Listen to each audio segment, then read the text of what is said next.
భారతదేశం అంటే గుర్తుకు వచ్చేది చీరకట్టు సంప్రదాయం అని హోంమంత్రి వంగలపూడి అనిత అన్నారు. చేనేతను ప్రోత్సహిస్తూ the spirit of Vizag society ఆధ్వర్యంలో విశాఖ బీచ్ రోడ్లో ఆదివారం శారీ వాక్ నిర్వహించారు. సుమారు 8,000 మంది మహిళలు, విశాఖ యువతులు ఇందులో పాల్గొన్నారు.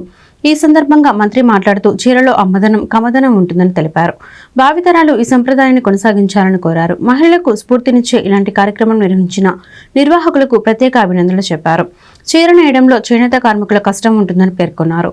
నేతన్నలు ఇప్పటికీ చాలా ఇబ్బందులు పడుతున్నారన్నారు. వారి జీవితాల్లో వెలుగులు నింపేందుకు రాష్ట్ర ప్రభుత్వం కృషి చేస్తుందని అనిత తెలిపారు.